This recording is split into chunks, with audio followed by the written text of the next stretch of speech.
Here we go. Ladies and gentlemen, listeners, lovers, and friends, welcome back to The Prod. Coming to you from Dave Grohl Alley, actually up above Dave Grohl Alley in beautiful downtown Warren, Ohio, from Two Ticks and the Dog Productions. Of course, I'm your host, Jim Fogarty. I want to shout out and thank our sponsors before we get in with some great guests. Thank you to our sponsors of Season 4. They are the Station Square Restaurant, Prosperity Partners, Salvatore's Italian Grill, Modern Methods Brewery, Brokers Realty, and coming soon, maybe Urban Tap. Because I want to put my guests on the spot. My guests today are a couple of old friends, some business colleagues, clients if you will, but I've known these guys for 20 plus years, probably 30 years. They were hellraisers back in the day. However, they've turned into and blessed the valley with some top-notch businesses and really kind of some unique businesses. They're the proprietors and owner and operators of the new micro distillery, bar, and restaurant Urban Tap. It is a family-friendly social gathering space, but you can also thank them for being the owners and operators and founders of Extreme Air Trampoline Parks in Warren and Boardman. Of course, they have Warehouse Wars, which is a sweet laser tag space. They also, at one point, were owners of Deep Freeze Ice Arena, the only public ice arena in the valley. And they're also owners. Matt is an owner of, I don't want to get it incorrect, maybe you both are, of Loaded Dumpster. Jesse's shaking his head. Matt's solo on Loaded Dumpster. So, gentlemen, welcome to the show, Jesse and Matt Macgregor. What's up, Jimmy? What's going on? All right, man. Boy, that was enthusiastic. It's hard to keep up to the enthusiasm that you show. Well, you asked if I was still taking that energy drink that I've shuck sometimes, and I did take a little bit, so I'm feeling really good. Oh, jeez. Yeah. Tell me, guys, Urban Tap. This is a multi-year process. You went into a space that's sort of catty corner to Sunrise. On the opposite, caddy corner, obviously. Actually, a couple, maybe a parcel over, 2 parcels over. This building was notorious as being a massage parlor, and it was a bar at one point, and it had a lot of issues.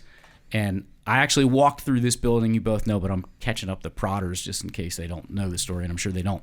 I walked through this building with Barry Berkey a couple years ago.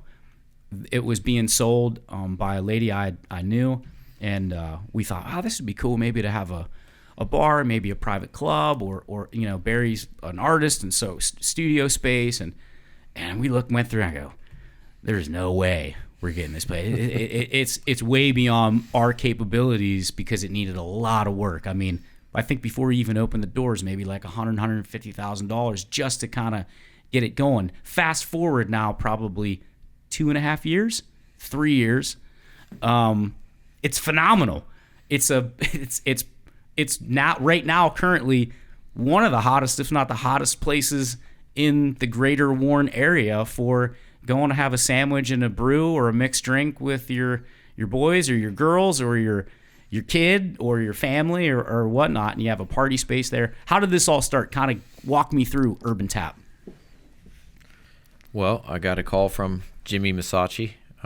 He said, Matt, I got this opportunity for you. And I'm like, all right, Jimmy, let me hear your newest opportunity. You know Masacci, right? Of course, yeah, he's on the show. Great guy. Old Jimmy Vegas, he said, I got this building downtown Warren. I said, well, you could stop right there. I got so many things on my plate. I said, I don't know. He said, well, let's just go check it out.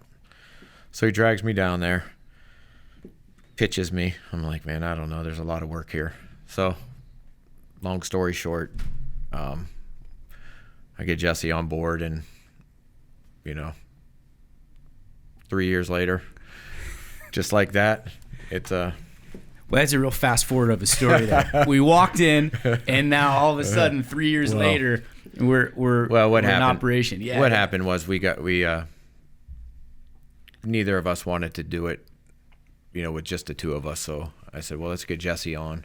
He's got the experience. If we do open up a restaurant, I can help a lot with the construction end. And just Jimmy has the enthusiasm and detail for like his art and all that stuff. I'm like, it'll be a good combination. So we buy the building. Like you said, it's a lot more than anyone anticipated. But I'm in for it. I like that kind of stuff. So months and months go by, and everyone's working a lot on it, but we're not getting too far. And then Jimmy gets the opportunity to move down to maybe South Carolina. So he comes to me one day. He's like, "Hey, Matt," he's like, "I still want to do it. I'm not going to have the time. I got an opportunity." So long story short there, Jesse and I, we buy Jimmy out, and then we take over from there, keep grinding along. My wife gets involved as we start getting the building into like a real space. And then Stacy comes in and she starts putting her touches on it, all the colors, all the ideas and all that. So, and then as we get closer to the end, Jesse comes along, puts the processes together, all the procedures and that, the HR end of it, and here we are, man. And you've been open for 3 months? Yes. July 20th. Okay. So we're heading on our 4th month now. Well, you mentioned Stacy, kind of the flair towards fun and the 80s and the mirror and the like there's just a lot of, it's hard for me to remember all the different, there's a lot of like what I would consider like signature art but what is the actual signature? The logo above the bar is lit up. It's real cool. You got Joe Gurgley's painting on that back wall. Yeah. You've got the mirror. You've just got like, it's just a fun, open space that's so different than really anything around here, where you're walking in and you're thinking like, oh, is it a shot in a beer bar? No, not really. Is it a sports bar? No, not really. It's like everything. It's kind of everything thrown into one, but it's a mixture of like this idea of fun. You got the gigantic Swatch watch on the wall. I mean, it's just a cool space. And Eric, we were in yesterday, Eric Doan from FMJ was there, and he's like, what a cool space, man. He goes, I don't know really how to describe it, except it just looks fun. Like, this just looks like a fun place. That's the one word. That's what we were going for. Well, that's it. Like when we doing the menu, we got the chef in there, got some buddies, Rob Ty and his wife Heather, Jesse, myself, Stacy, and we're going through the menu options. Like, what are we gonna be? I said, listen, I don't want to outsmart a customer. I hate when I go somewhere and I can't read the stuff on the menu. I'm a blue collar guy, man. I want everyone to want to come in here. They understand what's on here.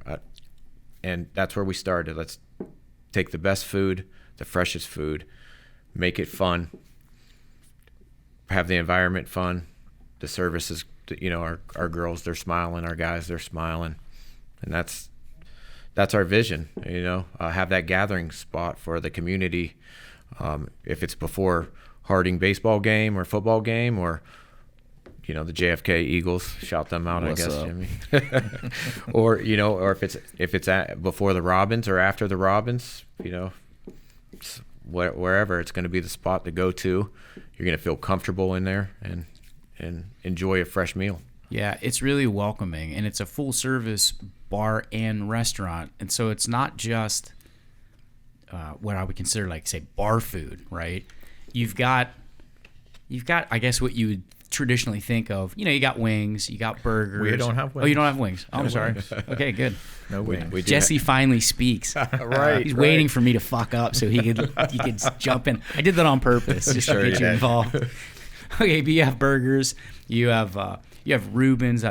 Eric had a pork belly Reuben yesterday, man. He was like raving about it. I had the wonton tacos. Of course, I had eaten them before, but I had them again. Everything's made fresh there. And then the bar side of it is really, I don't want to say it's upscale in terms of the decor or the environment, but it's upscale in terms of what you're able to serve.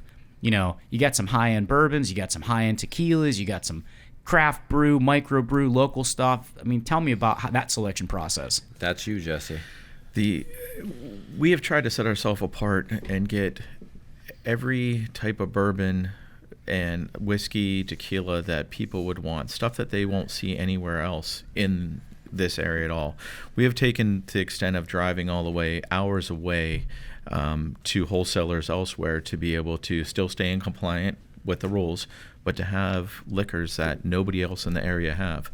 For instance, our Blanton's Green that we had, I mean, it came from a far way away, but no one else in this market has it. And, you know, it was very hard to get a hold of. Just along those lines.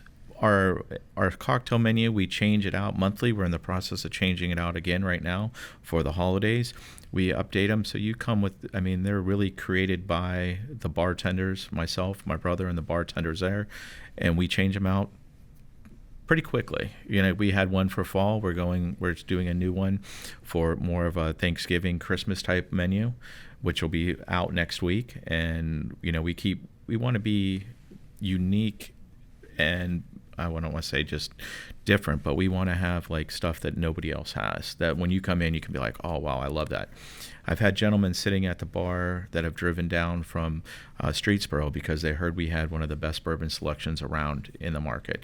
And they told me they couldn't even find anything like we had up in the Cleveland market. So they drove down here and they said they were not disappointed.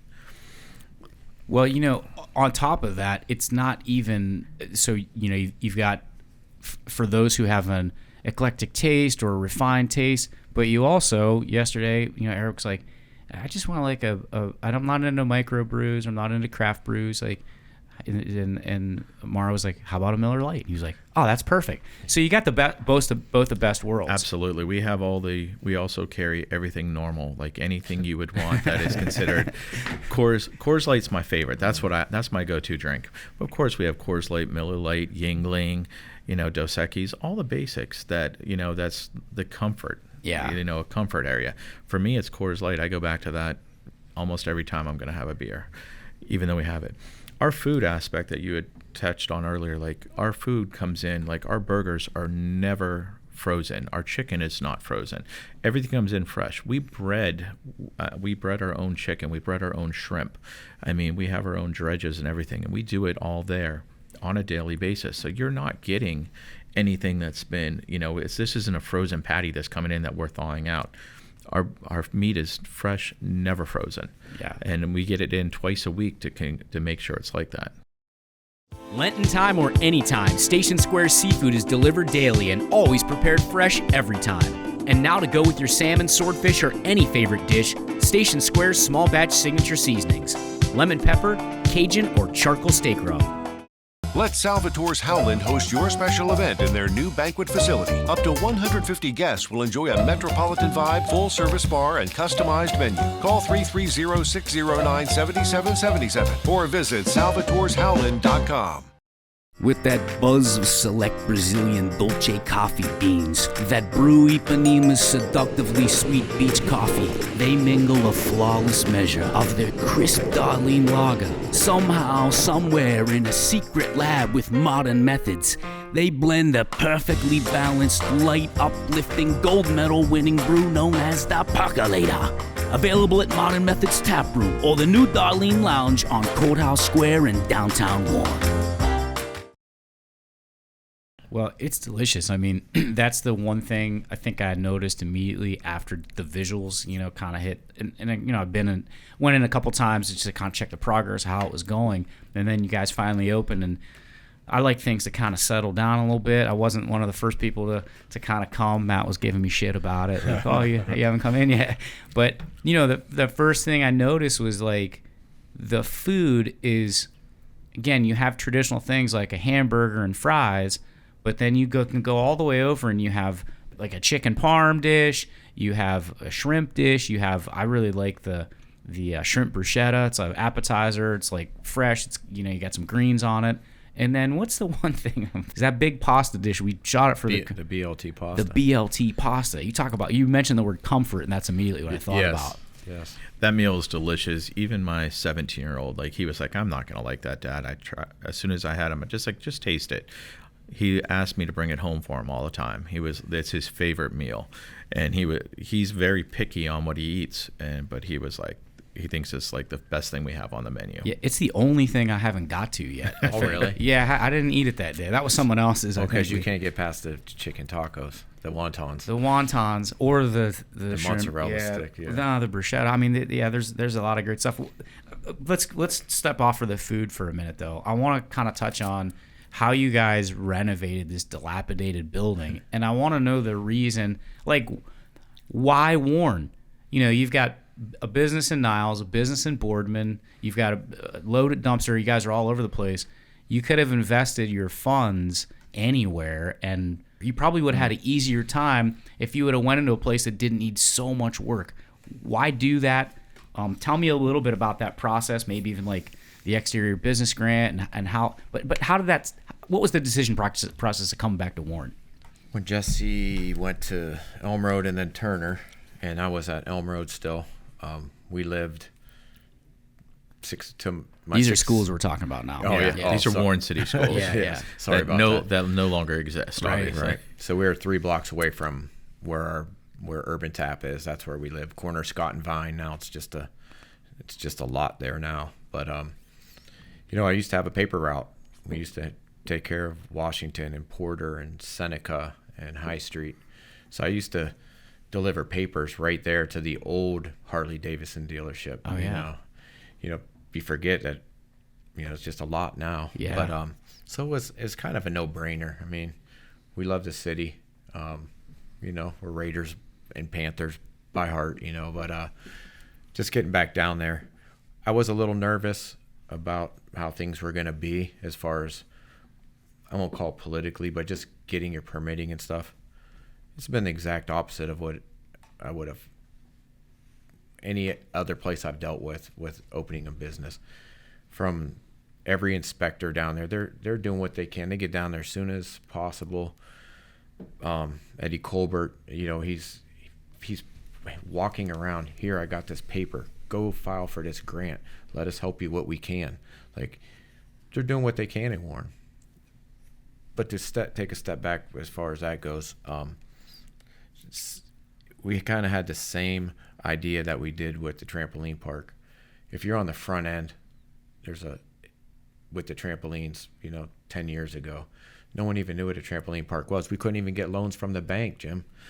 Go to the bank, literally the banker's like, I'm not familiar with that. Right. So, you know, we're like completely broke. We're like business broke to get that place open.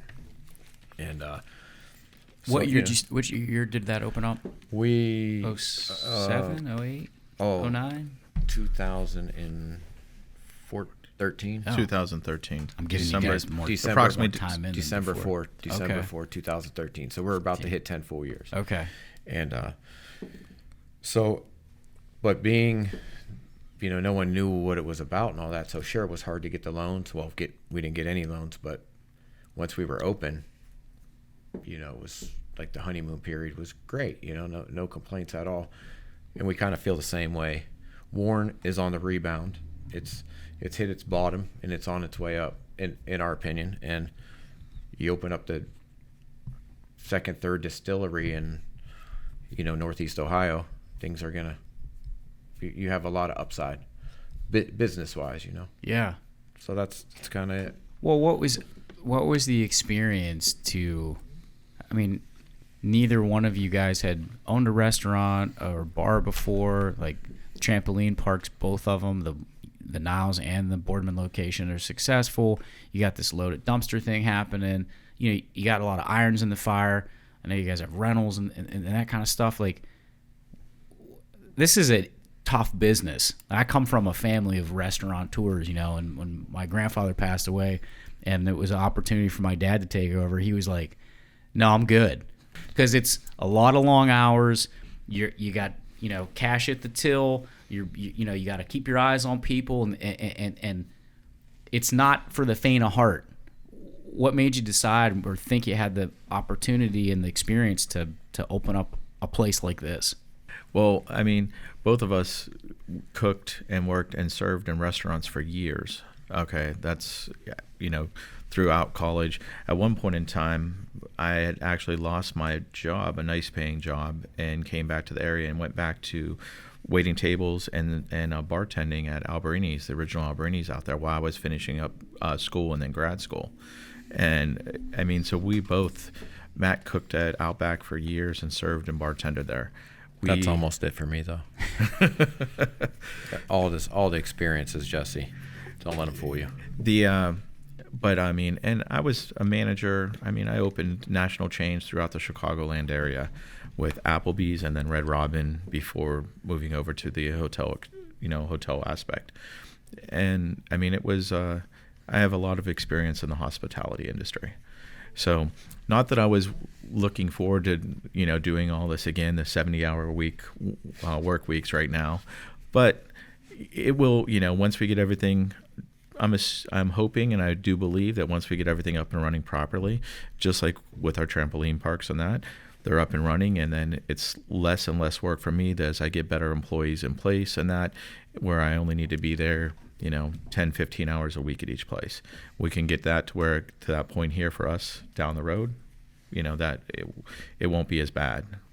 Want to be debt-free faster, save money in taxes and insurance, and retire with more wealth? Call Zach Byler of Prosperity Partners Financial Solutions today for full-service financial advisory. 330-219-5225.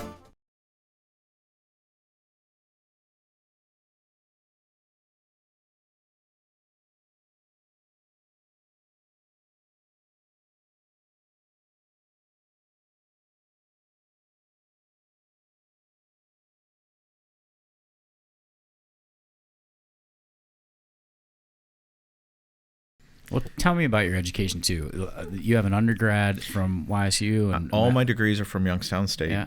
I did an associate's degree in the engineering field. I have a bachelor's degree in HR, and then I have a master's degree with concentrations in marketing, operations and marketing.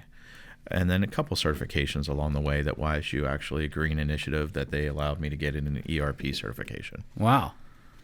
So, it's not like you walked into this unknown. I mean, I know you guys had experience in the restaurant business, but still, that's like a big gamble. And especially again, downtown Warren, I agree with you. I certainly think it's on the rebound. I've witnessed it, from my crow's nest up here over the last decade and a half.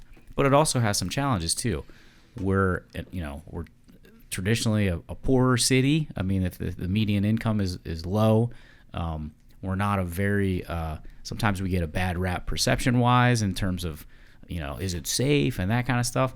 I want you to talk about. You guys just had a beer crawl. Now, neither one of these guys are wilting lilies here. Okay, Matt's a pretty big guy. These guys are both strong guys. But tell me about how you were walking. You walked from your place downtown and back. There's no you didn't have a problem. There wasn't a. So I could tell you. Bar crawl started at last Saturday.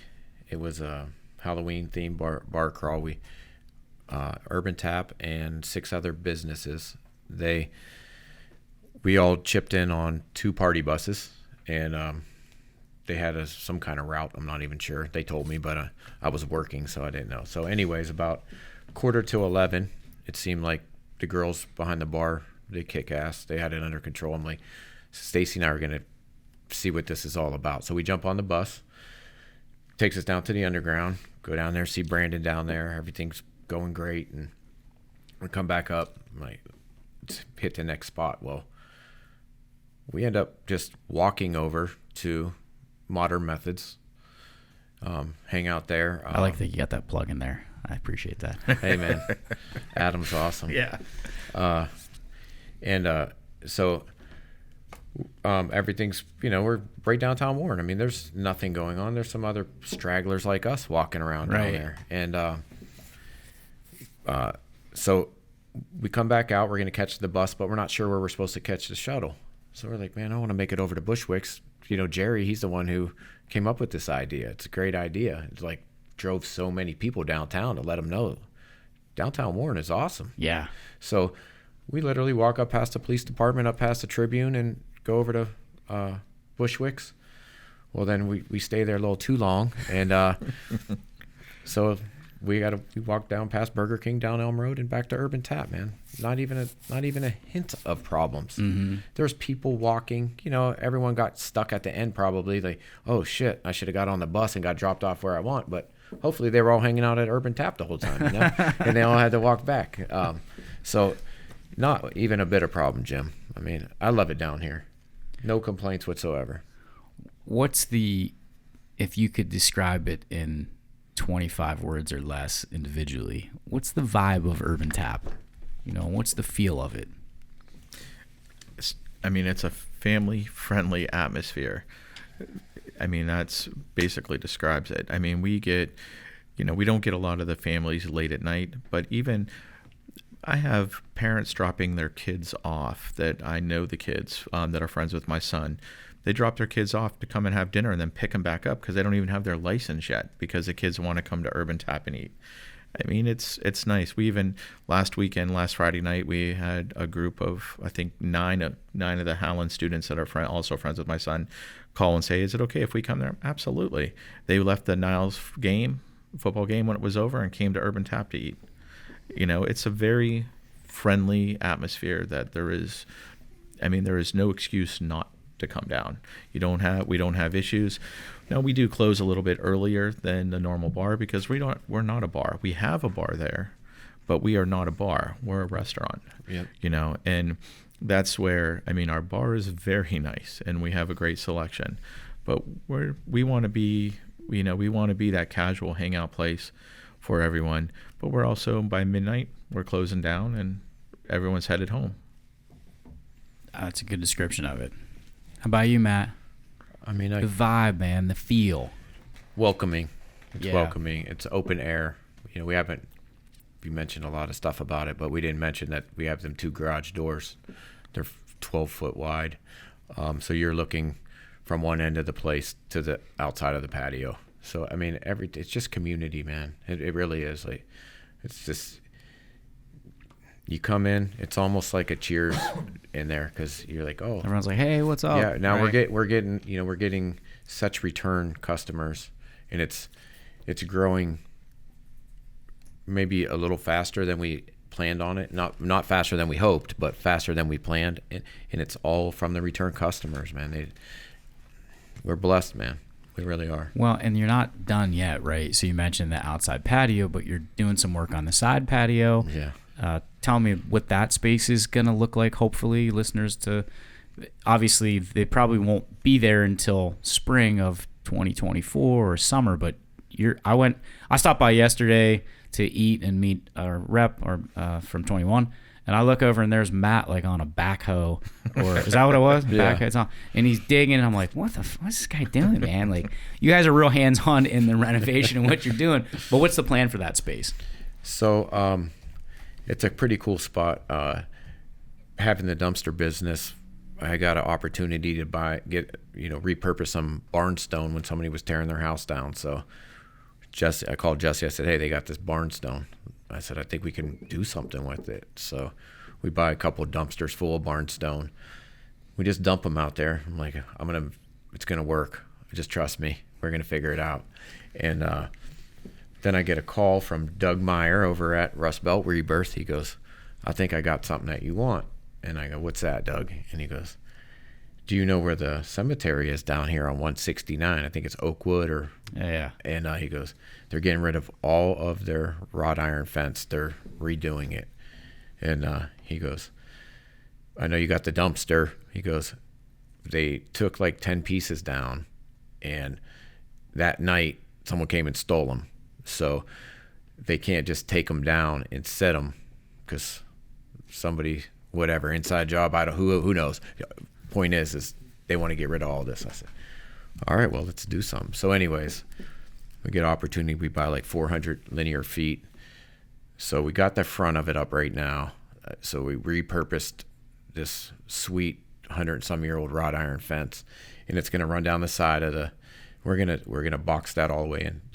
All the barn stones in, we get the fence in, and then it's just going to be it's a nice venue out there. It'll be something when we have live music, we'll be able to have over there, or if 2 ticks and the dog ever want to take care of their, all their workers and stuff, they can rent Me and Uncle Louie will come down.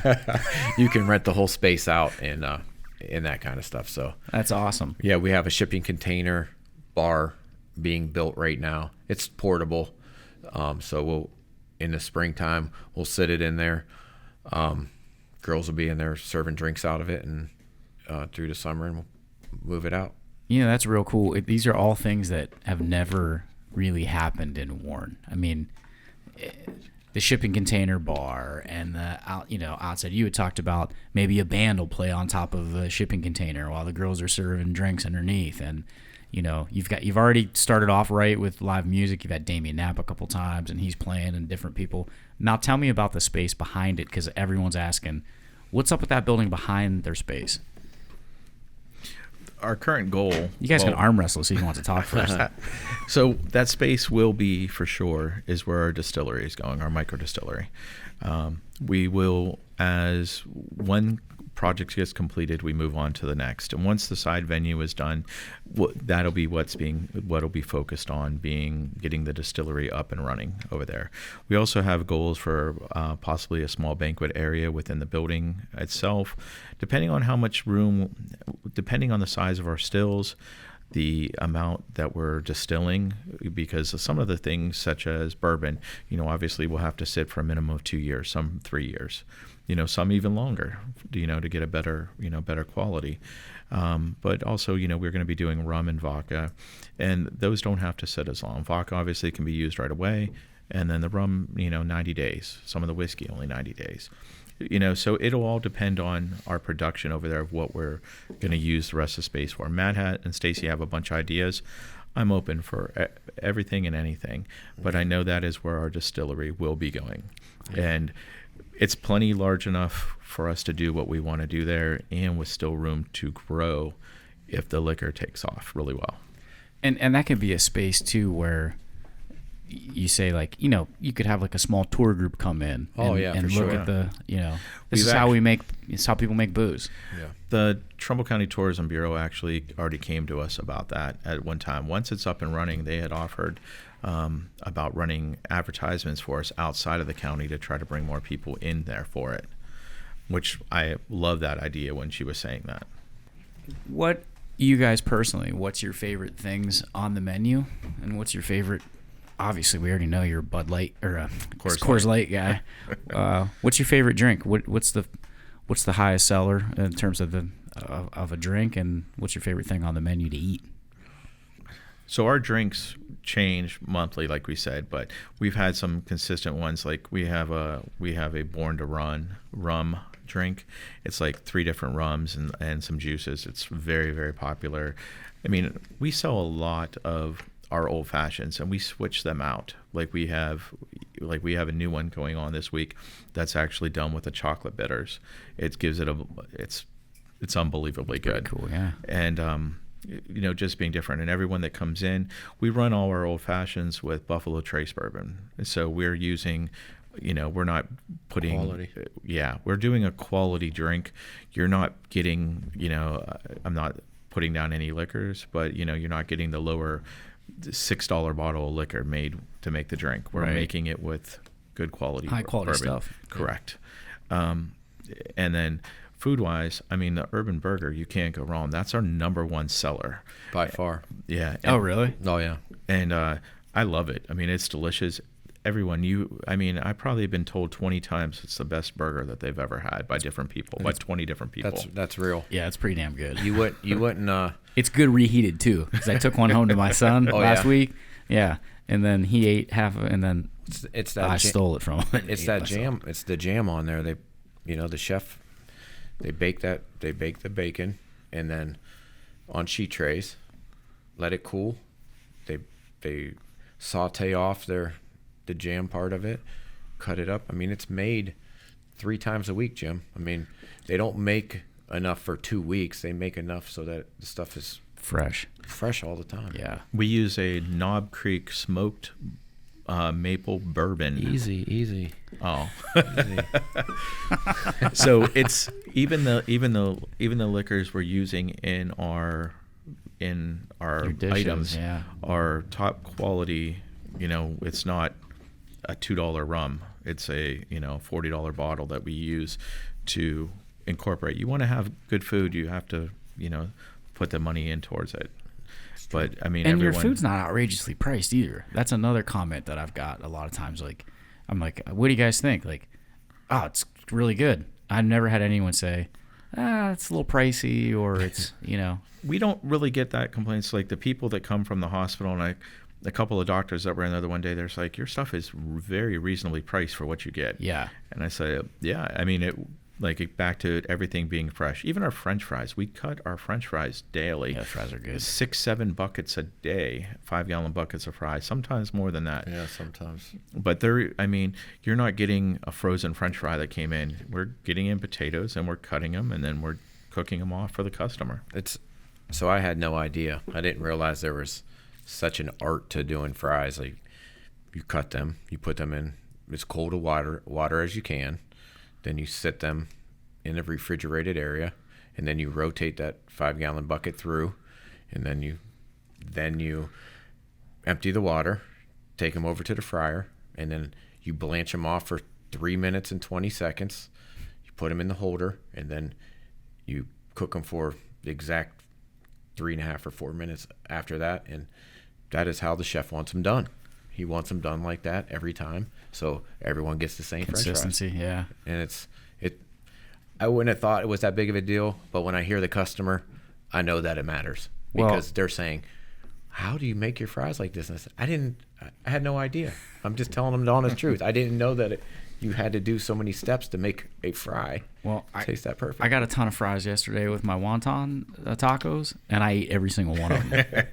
I mean, I actually felt like, am I like being a pig? You know, a lot of people like leave half their fries or nah, I ate every single one. So yeah, there must be some proof in the pudding. We're one of the new items going on our specialty menu starting, I believe it goes on tonight or tomorrow. I'm not sure. I have to get with the chef, but we have a poutine going on. Oh, that's cool. With our fresh cut, for our fresh cut fries.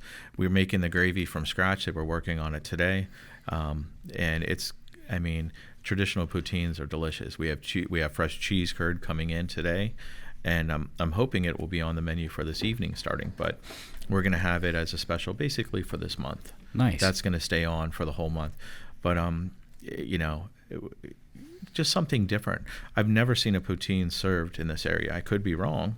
But I've never seen one. Nate's got one downstairs. Oh, yeah. does he? Yeah, yeah. Oh, I didn't know that. Yeah. Shout out, Nate. What's up, Nate? Okay. Nate got some good ass food. Yeah. Oh, he does. yeah. Oh, very good food down there. Hot Nashville, baby. I did not know he had it on. Yeah. Okay. So I never had a poutine before. Okay. Until he opened, and I was pronouncing it poutini because I think it sounds funner. I'm like, hey, let me get some of that poutini. And my buddy that was working up here from Daniel from Savannah College of Art and Design, he's like, it's called poutine, right? I said, yeah, dude, but it's just funny to say poutini. But for prouders that don't know, describe what that is. It's like a nacho bel grande for fries. Basically, yes. And you have your fresh cut fries, and then depending what you're doing with it, a lot of times there's like some kind of garlic base to it. But with a traditional one is just French fries, the gravy, like a meat gravy, fresh meat gravy with traditional cheese curd on top of it, just fresh cheese curd, nothing else. And it is delicious. Now there's so many different versions of it, but we're going to go with the traditional one, and then I'm sure the chef will come up with something else. We try not to copy anything anyone else has. I did not know Nate had that down there. Doesn't discourage me from having it, but now I feel bad. I mean, I know that there were some ideas that we had, and then Matt was like, Nate has something like that. I was like, okay, we can't do that one then. Because I don't want to try to do something that somebody else is already doing. Yeah, sure. But you'll do it your own way. Yeah. I'm coming on Monday. I got a meeting there on Monday, so I'm probably going to try the poutine. Give me some of that poutine. One of the sandwich that starts today, that's on special, will be on special only on the weekends for the next couple weekends, is a buffalo chicken grilled cheese. Oh, wow. It is. Talk about comfort food there. Oh my gosh. It is shredded chicken, 3 different cheeses with the buffalo sauce, 4 different cheeses with the buffalo sauce all mixed together, then heated on the grill, and then it's in between 2 large pieces of bread with 2 more pieces of provolone unsmoked cheese on it, melted. It is legitly, it's good. it's good. I'm really excited we did some work together, and I got some trade because I'm taking my Urban Tap gift card down there. Man, I might do it today actually, and maybe walk out with that grilled cheese sandwich. We had one of the employees came in today off the clock, and he was like, okay, I'm getting the grilled cheese. He's waiting for it to be on special today. I was like, it's not going to be on until like 5. We'll have it tonight because the product comes in today, and then by the time we get it all made, and stuff, it's not a quick process. I mean, we cook off and shred our own chicken for it, and that so. We keep talking about the top quality food and the top quality bourbon. I want to just kind of back up just a second and ask about the distillery. Like, what are the hopes of the bourbon you're making there, or the rum, or the vodka? Is it, are we trying to make really high end stuff? You're gonna have your own label? Is it gonna be called Urban Tap Bourbon, Urban Bourbon? Like, what's the? We will have our own label. Yes. That's cool. The rum will have what's considered old school pirate rum. So it's going to be, when I say old school, it's going to be the basic recipe. One of ours for sure will be blackstrap molasses and cane sugar, right on, spring water and yeast, nothing else. Awesome. You're going to get that old school rum when you're like, wow. Yeah, like a dark rum. Well, remember, all the rums come off white. Yeah. Okay, everything comes off white, and then it's on how you age it, what barrel is aged in, what flavors are aged in. I mean, we've run some samples and we've done it with vanilla bean. You can't have me over when you're trying to decide how the stuff tastes. I'm not admitting to that. But some of them, like we had a vanilla bean one that we did with fresh, real Tahiti vanilla beans that we got in, sliced down and aged them with it for 90 days, and it was unbelievably Yeah, I didn't get a call, good. man. I mean, I'm not really sure what's happening here. What about the bourbons? The bourbons, we have some ideas. Now, we're not sure who is going to be our main distiller. We have a gentleman in the area that originally said he was, and he knows a lot more than I do. And we're gonna see how it happens and what goes on. Whether he ends up with us or doesn't, then we'll be looking for somebody else as a master distiller to help us, further along. I've done a lot of research in the past 5 years and done a lot of reading on it, but I'm far from an expert, right? Obviously, so we need someone with more knowledge. Well, that's smart. That's smart business. Would do it. It's like when you form a band, you don't want to be the best player in the band. You want to surround yourself with guys that are better players than you, because that's how you're going to learn, and that's how you're going to get better, and that's how the music's going to be better. Same thing, obviously, with Urban Tap. You guys all weren't always. Oh boy! Here's the transition. Yeah, here's the turn. So smooth. We're having such a great time, and then Fogarty brings us back into. You guys weren't always upstanding, entrepreneurial, positive fathers, proprietors. I mean, I saw it, when we first started working together with Extreme Air, and I've seen it continue on. Like, I see how your team, your workers look to you guys and treat you guys. There's a lot of respect there. I was thinking about this morning before I came in. I was thinking about the show. I noticed that, like, we're in a real tough situation economically with the country in terms of, especially the service industry, keeping people and hiring people. That doesn't seem to be a problem for you guys. So I know whatever you guys are doing, you're doing right, and we can definitely get into that. But you were Hellraisers a little bit back in the day, and I'll let you guys kind of talk about it. But from my own perspective, if you grew up in the 80s and 90s in Warren, there's a good chance that you heard of or knew the Macgregors. These are guys that didn't take any shit. They might have had a reputation for getting in some fights or that kind of stuff. I met Jesse when I was 15. We were both taking lifeguard training together. Oh, and, shit. Yeah. And I remember. What, for the Elks? No, for was it Harding? Yeah, it was at Harding. It was at Harding, I believe. And it was through the American Red Cross. Okay. I did lifeguard at the Elks though. Yeah, okay. Yeah, after that. But and I can remember going in and looking at the roster, or somehow knew, and I was like, oh, there's this dude Jesse Macgregor that I've been hearing about. I heard of this cat, and he was older than me, so had a reputation. And then I went in and I'm like, oh, that guy's pretty cool. Like and he always treated me, a lot of times like older dudes would try to like press on you or kind of punch down on you, be cool or be tough. Like you were never that way. So I never got that experience that other people, watch out for this guy, they're ass kickers kind of stuff. And of course I never, typically didn't have, but I never had that experience really with either one of you. But in first meeting Jesse, it was like, oh, this dude's pretty cool, man, and then it's just continued on that way. Tell me how you guys grew up, a little bit about that, because I think it's amazing for other listeners to kind of hear. I was no saint growing up myself into my 20s. I have been don't want to get too deep into it, but I've been arrested a few times myself, for doing stupid shit, drinking, fighting, kind of the same kind of shit. But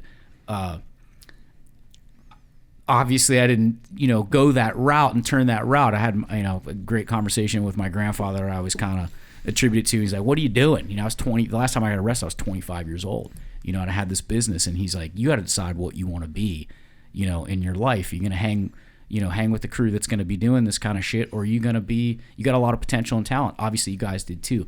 How did you go from kind of roustabout rebels to, some of the top entrepreneurs in the Valley?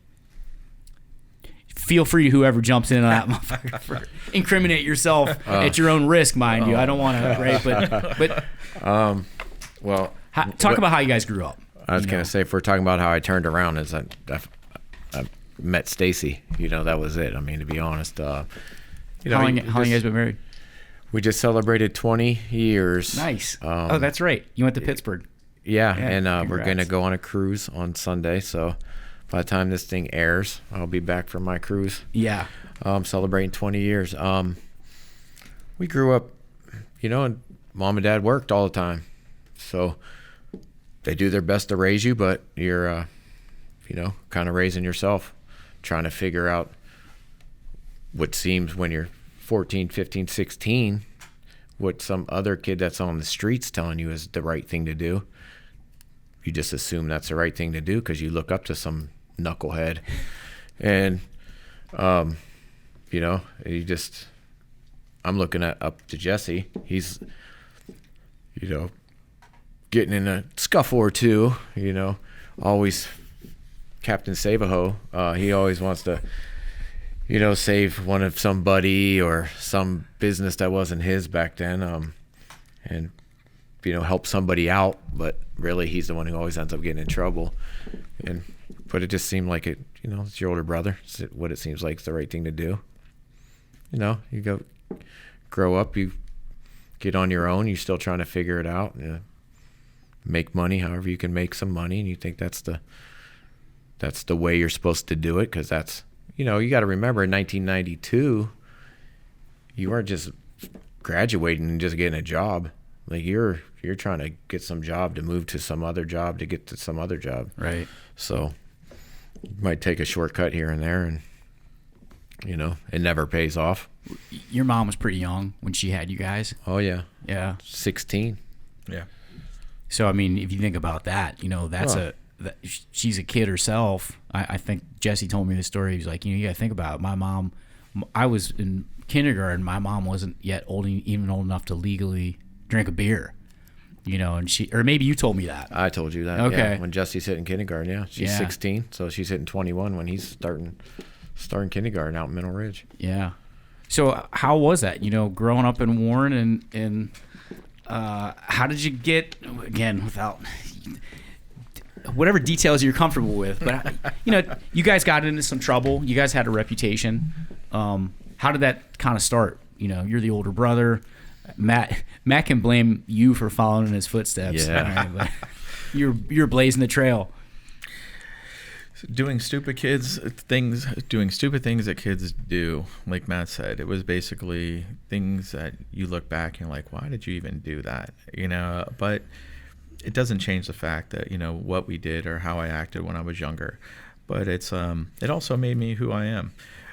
You said you at 25.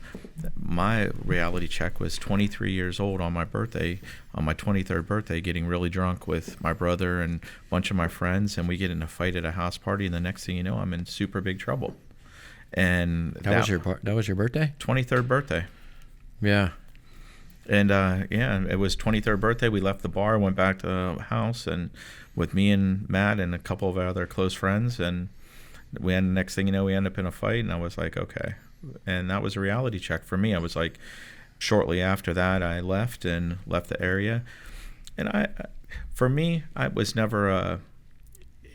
never about, I take responsibility for everything I did. It's never anyone's fault, but you feel more comfortable around people that you've been with all your life, and you do you're inclined to do stupider things with them around. Yeah, you like encourage each other sometimes. Yeah. And talking And shit. you just, yeah. And then that thing is, next thing you know, you're doing something stupid, and I seem to be the one that always got caught for it. Yeah. And honestly, what you're saying there, as far as you've already got in scuffles with people and got in trouble, so now when you're with them old friends, acquaintances, the longer you hang around them, the more you're supposed to continue to do to make them. Right, you're expecting almost. They Yes, have expectations of you. Right. And as you just get older, and you see like different forks in the road. As you start to get older, and you're like,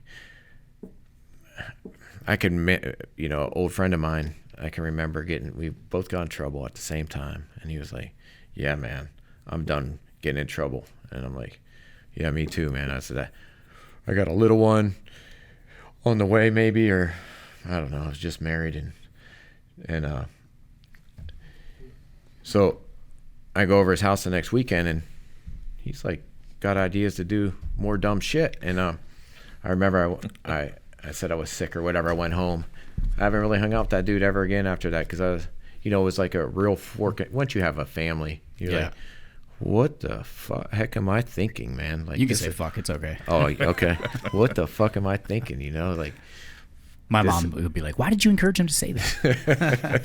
Those guys are such nice young guys, and you made them say the F word. So anyways, and you just, as you become an adult, whenever it may be in your life, if you're lucky enough to be 18, 19 years old, or in my case, late 20s, you start making one right turn when you come to a fork, and then life just starts, all these ideas and things that you think were just for other people, they're not, they're for you. You just make the next right decision, and you make the next right decision, and make a hard decision that instead of a short time gain, you're in for the long haul, and life starts to change. You start getting a different outlook. The policemen seem to be a lot friendlier. Surprise, surprise. You're not blaming the police that you're in trouble, because you're not in trouble anymore. Funny how that works, that kind of shit. Well, you guys both worked for other places. I mean, it's a real, I fell in, I mean, I don't know if I fell into this, but this just kind of happened, right? My business just I didn't have a business plan. I didn't know shit about running a business. All I knew was I wanted to write, and in order to get my stuff produced, I had to do it myself, because no one, I had no resume. It just kind of started organically, and I got comfortable with it and used to it. And of course, I did go to work for Time Warner, and then I left to come back to doing this full time. So I had a little bit of a taste, but it was easier for me to leave Time Warner because I had already done this for 6 years prior to going to Time Warner. You guys had never run businesses before. We never run businesses for ourselves. For yourselves. That was, to me, that was where it was, like a no-brainer. I kept seeing, I was like, we're making all this money for other people. I was, I'm there stressed out. and if I don't run a 20% cost, I have a chance of getting fired. And I'm making these companies millions of dollars in a year, and I'm getting paid my salary, and I'm getting paid fairly. Not saying I wasn't being compensated for what I was doing, but in the same aspect, why do it for somebody else instead of doing it for yourself? Matt's idea with this trampoline park, we had already had a car dealership going at the time, a used car dealership. Oh, I didn't know that. Oh, I forgot about that. We still have that to this day. Oh, that's cool. At one point, forgot about that. Yeah, we had a car dealership going, and we still have it going to this day. And then there was a point in time when Matt was starting to do the trampoline park in Niles, and I had just invested all my money into a building where I was putting my long-term goal was to put a laundromat out front and a shop in the back, and it did all happen. Eventually we got the laundromat out. I got it leased out to somebody. I had the car dealership there, mechanic shop in the back, and it all worked out. And then Matt's working towards, he's like, we're going to open these trampoline parks. And I was broke. There was no, nothing for me, but no money left for me. I was poor at the time. But, it's just, you go one thing to the next. And, then with the he did everything at the trampoline park. Construction-wise, he's talking. Yeah. We never got open without Jesse. He's trying to be humble over there, Yeah, it's okay to brag about yourself a little bit on the show. Yeah, no. Yeah. We want the truth. We got my buddy Rich and I. We opened up the trampoline park, or we signed the lease. It was in like July, and we're getting close to open. And then I realized I don't know what the fuck to do after we get open.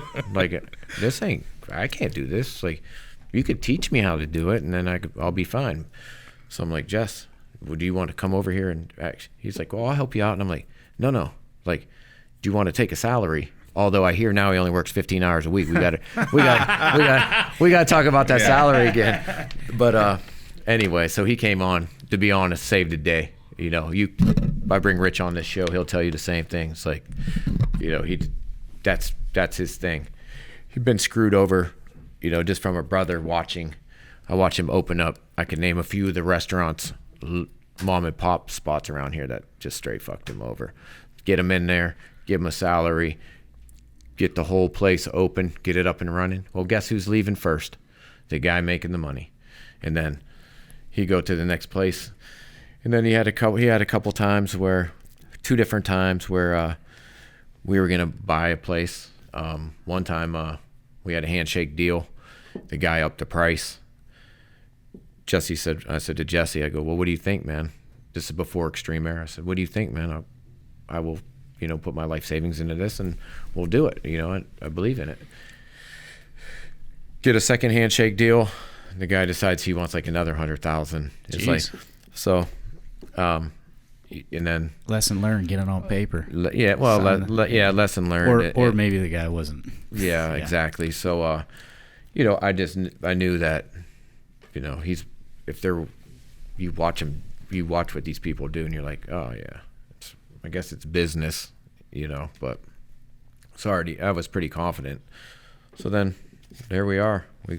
He starts running the first one. First thing I do, I start shopping around and find another one to open. Go up to like Erie, Pennsylvania. Next thing I know, I get a call from Armin Anicola. He's like, hey, I got a spot for you. I'm like, oh yeah? Next thing you know, we're down. He didn't say it like that. He said it like this. Hey, guy, I got a spot for you. What's up, Arm? Hey, guy. Hey, guy, I got a spot for you. Literally, he was in 2 days ago. That's exactly how he said it. So we go out to Boardman. I go out to Boardman. I meet up with them, and, we sign a lease out there and open the next one, and then it's kind of easy to open them because everything's in place now. You're just making phone calls. Hey, I need this again. You know what you're doing too now. Correct. So that was a relatively easy transition, and then Jesse kind of take him over, and that's it. And then he's the day-to-day guy, and I'm able to go out and find the next thing to do. Well, I would think many people would be. First off, most people are adverse to that kind of risk anyways. It's a risky proposition, leaving a sure thing and going and opening up your own place. It's a lot of sweat equity you got to put into it. But then you guys had already, from that experience before, I would think most people would be gun shy. Hey, we're going to do this thing. You kind of got a bad taste in your mouth from somebody that was trying to screw you over on a deal, handshake deal, or whatever. Hey, I'm just going to stay, it's safer to kind of stay in your lane, right? Or stay where you're at. But instead, you guys decided to take the risk. Do you think growing up in Warren, the way you guys did, had anything to do with that? Like, not even a question, Jim. Not even a question. I mean, you come from shit. You make something out of yourself. They take it away. You just go grind it back, man. Well, they can't take that part away from you. Right. What did you do before Extreme Air? I worked at Copper Weld.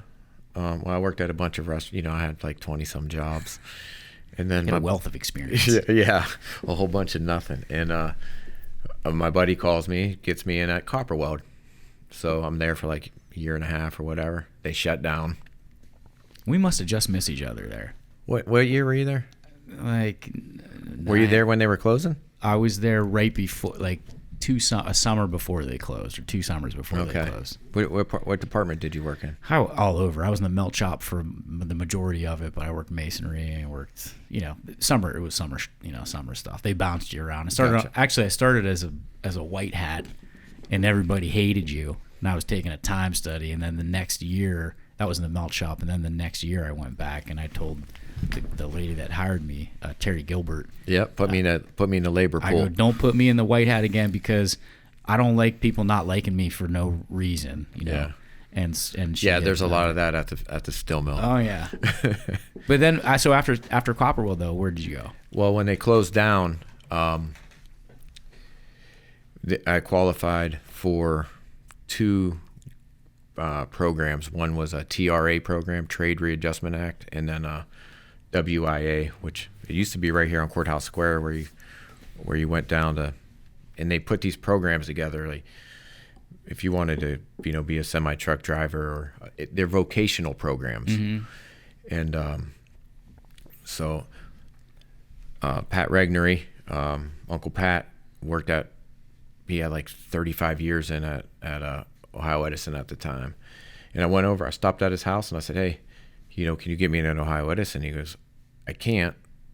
That's not how they hire anymore, but they have this program that they're doing up in Massillon, and out of Stark State College. And he was like, I'll get you the number. Next morning, he calls me with the number.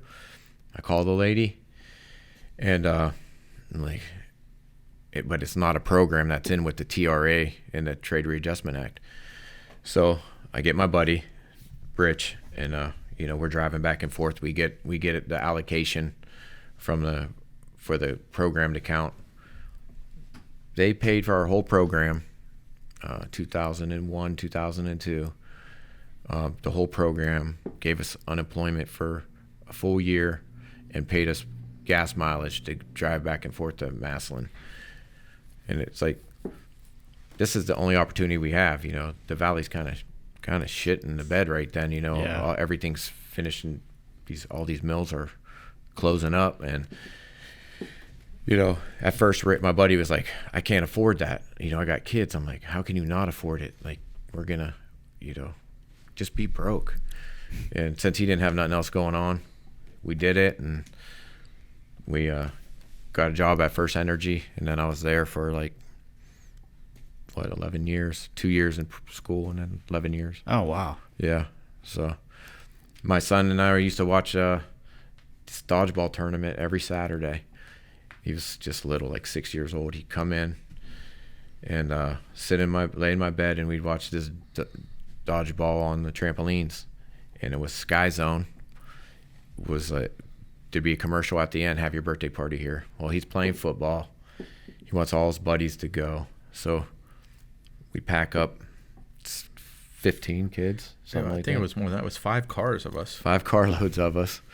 And we'd go all the way up to Westlake, and I get up there, and I'm like... That was the closest trampoline park at the time. 90 minutes away. So I'm like, this is it. And I'm telling Jesse up there, I'm like, this is it. This is what I'm going to go figure this out from here. Like, I just spent $500 freaking dollars on a Thursday night.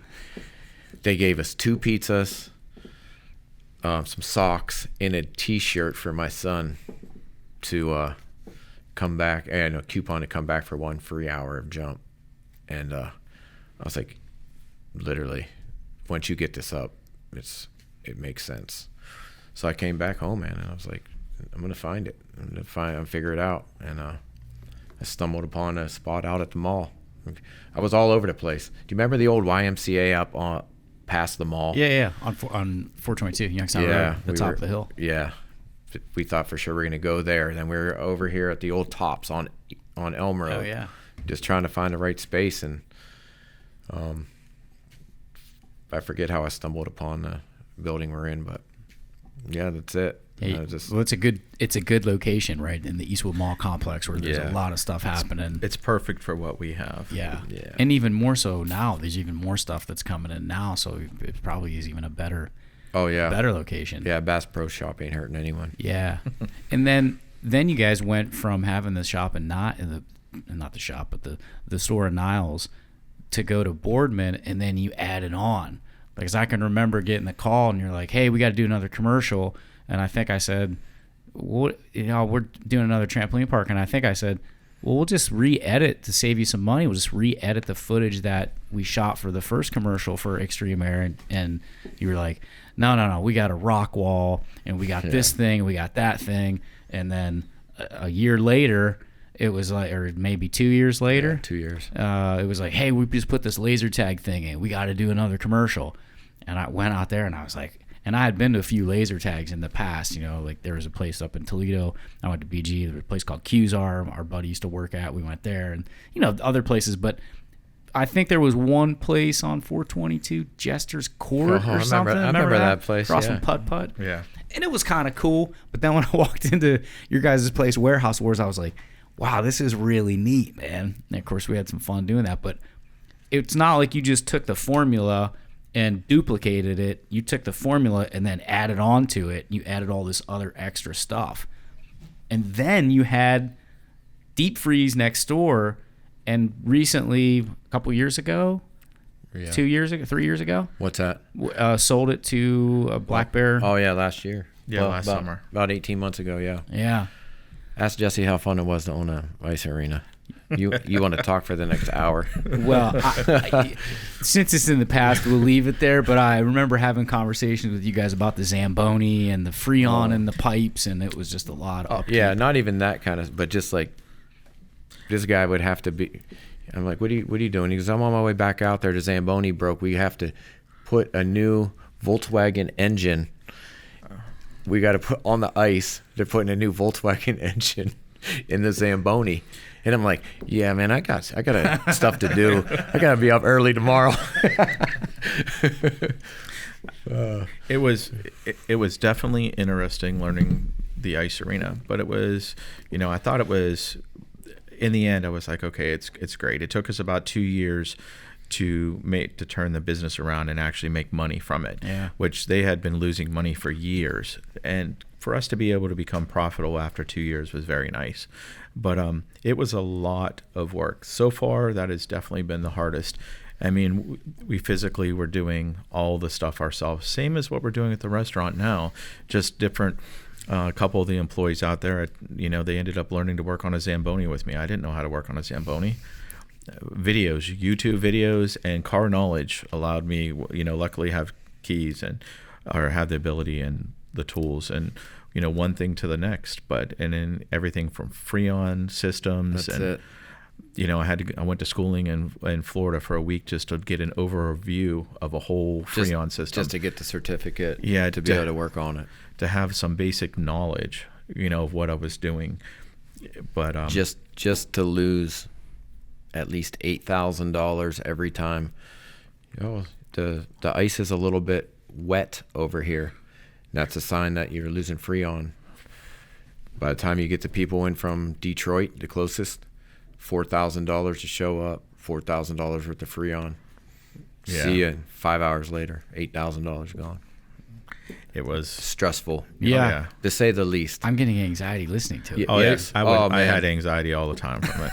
Dude, it was super stressful. So we get an opportunity to sell it, and then it's my buddy Rich that we own Niles with, and so Rich and I own Niles, and Jesse and I and a few small partners own Boardman, and then Jesse, Rich, and I own the building together, and we get the opportunity to sell it. And the deep freeze together. The three of us also own the deep freeze. Oh yeah, together. we own the deep freeze together. So these two are like, well, I don't know, maybe if we waited. I was like, what the?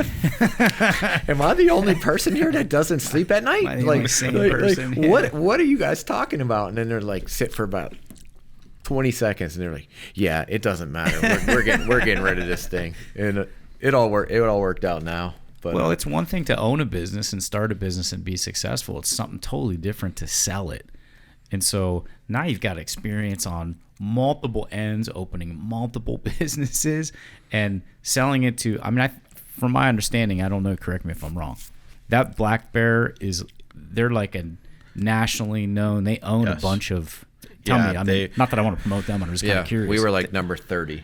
We were the 30th, something like that. They have multiple rinks. I believe they have close to 40 now. Almost up to 40. Since I'm not positive though, but 18 months ago they bought ours, and they're almost to 40 now. They know what they're doing. Their specialty is, hockey programs and ice arenas. Mm-hmm. That's what they concentrate on.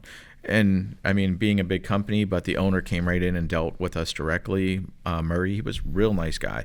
He owns the majority of the Phantoms now also. Oh, okay. He purchased the Phantoms, and he owns them, and now obviously he owns our building, and he also purchased our rink from us. It was two separate, he purchased the building and the deep freeze, which was nice, the business aspect. Yeah. And, we negotiated a lease back with them for we have a long lease, a 15-year lease with 2 5-year options out there to see what we want to do. Very reasonable lease for us, so not that can that we'll be there. Yeah, we're going to be in Boardman a long time. We can do some more promoting warehouse wars, man. Maybe another Teletubby? What do you call it? Telly, yeah, maybe another Telly. Maybe another Telly in your future. Yeah, I'm glad you brought that up, man. Yeah. Let's brag on you for a minute. Well, it's kind of funny to have, meeting Jesse then, and I kind of knew Matt through Jesse, just kind of like in passing. Oh, hey, that's Matt. How's it going? That kind of thing. I'll brag on Jesse again for a second, just to kind of give you the experience that I had. We dated best friends. We dated 2 girls, and they were best friends. And so I can remember going to a party, and it might have been at one of your guys' place. I don't think so. I think it was maybe it was at her place. I think it was at her place. It was at your girlfriend's place, I think. And there was another dude there that had dated my girlfriend prior to, and he got sore about it or whatever. And the next thing I know, I'm kind of like being shuttled out of the party, unbeknownst to me, but being shuttled out of the party by my girlfriend and your girlfriend at the time. And this dude and another guy were like, I guess they wanted to jump me or some shit. He was mad because I was dating her.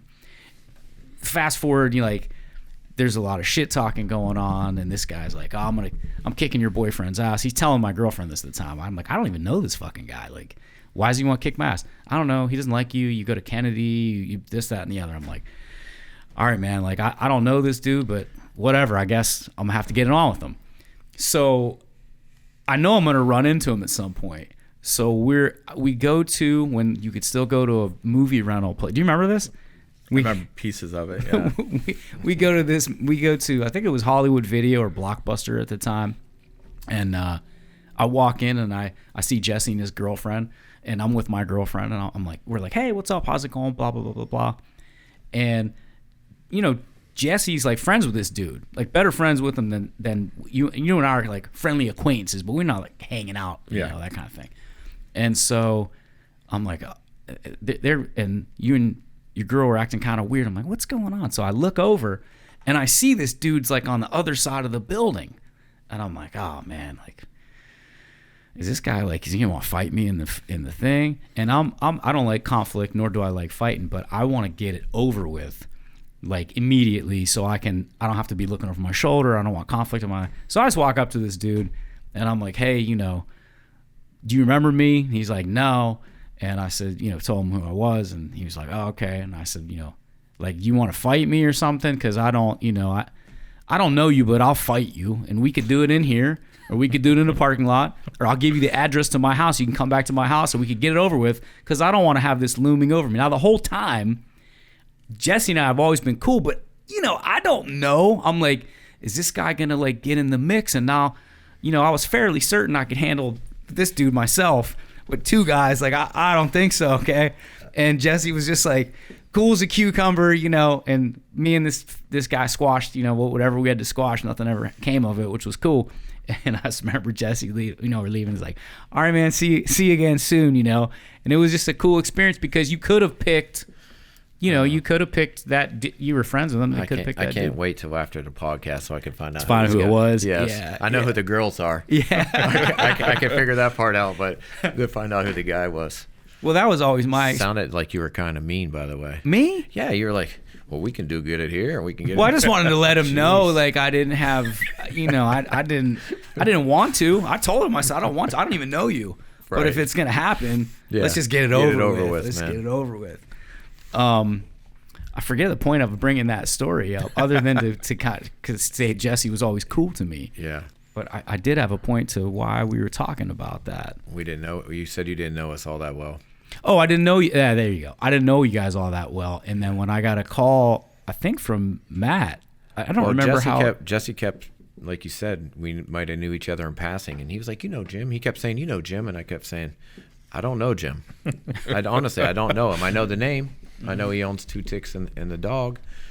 And then, until we actually maybe close to shooting that commercial. No, I met you at whenever it was. Yeah, I think I came in. Yeah. And, Julie and I came in, and we talked on what we were going to do. And, and you guys really, Jesse with a marketing background, you guys had specific ideas of what you wanted, how you wanted the park to be presented, make sure it's fun, make sure there's a lot of action. And we had a lot of fun shooting it. In fact, the original Extreme Air commercial, I brought my son. We had my son's birthday there, and so I brought some GoPros that I strapped to my chest, we used some of that footage. That was like his first commercial. I remember. Yeah, he's like jumping up in the air. But then we worked together on a bunch of other projects. I just think, like, as far as businessmen go, and I've dealt with, 25 years, almost 25 years, multiple personalities, multiple people, from the smallest of the, mom and pop pizza shops to massive, corporate franchise, things.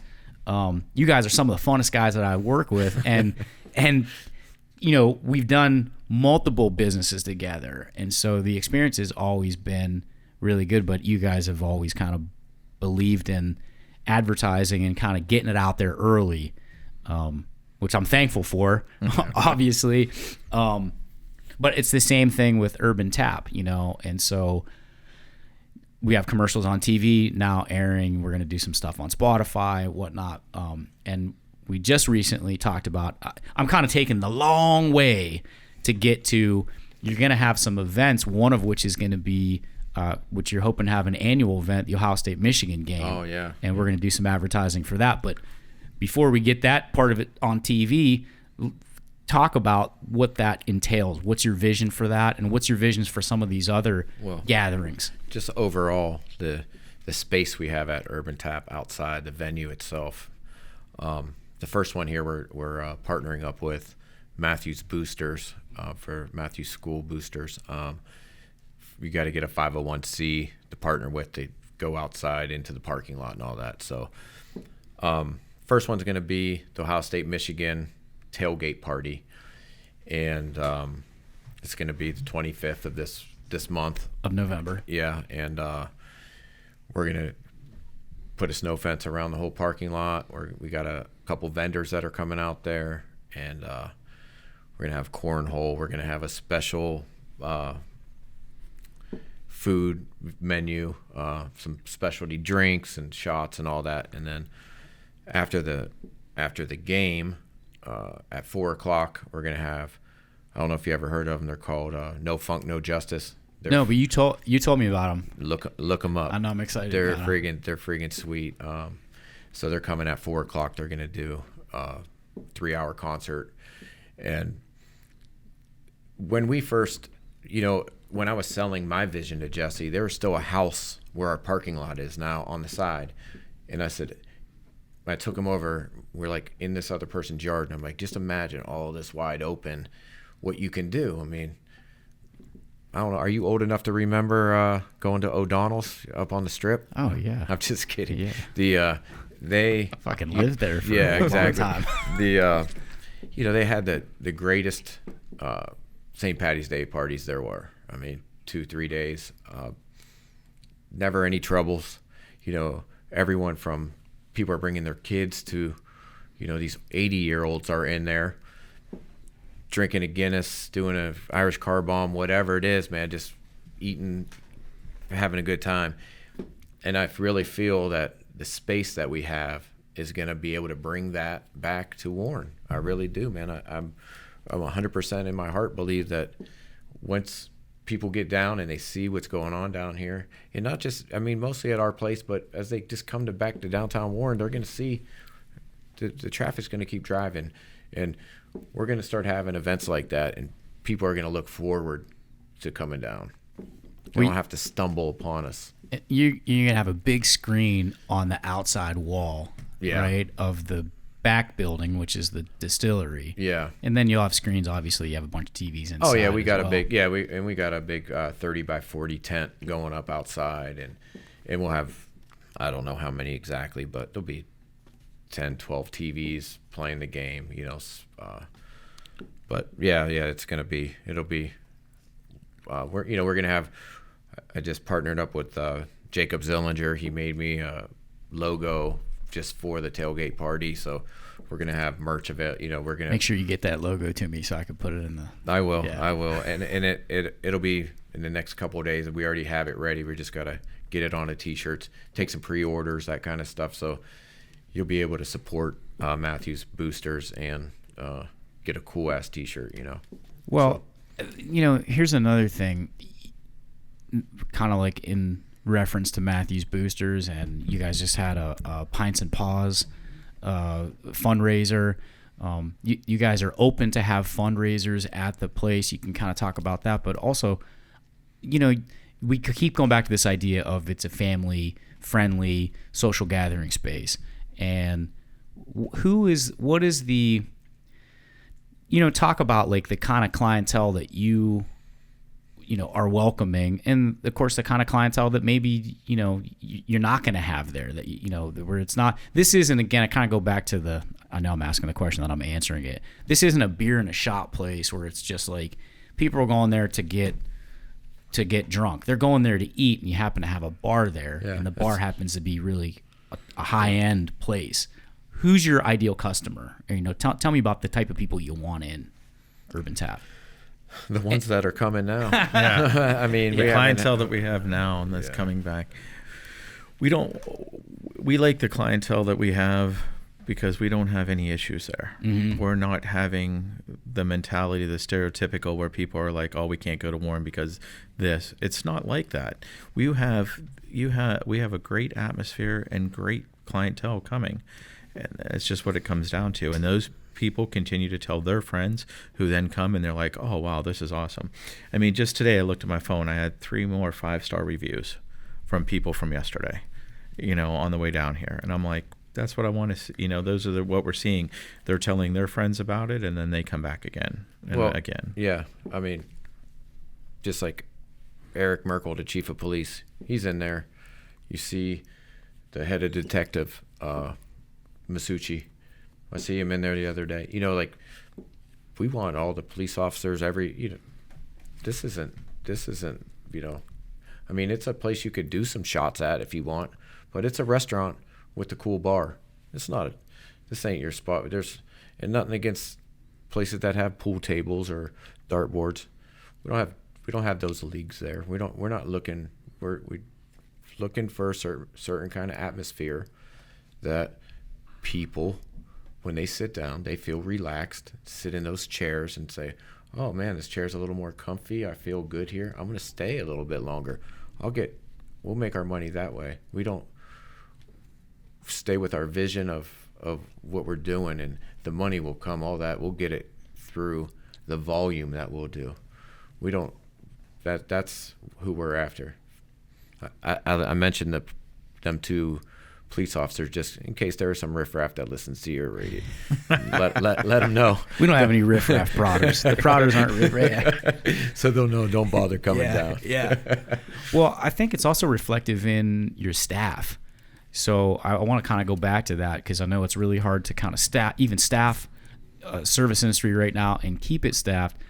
You know, you've been open 3 months now. It's the same people that I saw in the beginning are still there, and they seem genuinely happy. Like, it's not a show because a lot of times I'm there and you guys are doing other stuff or you might not be there, and they're like, hey, how's it going? I mean, part of what you're doing, you know, that is working is obviously having fresh food and good ingredients, and it's priced right, and you have good drinks. But the other part of it is like the experience with the wait staff, because if you know, like anything else, if you go to a place and the wait staff is no good, even if the food's great and you don't have a good experience, man, there's a great chance you're not coming back, or at least you're not telling your friends.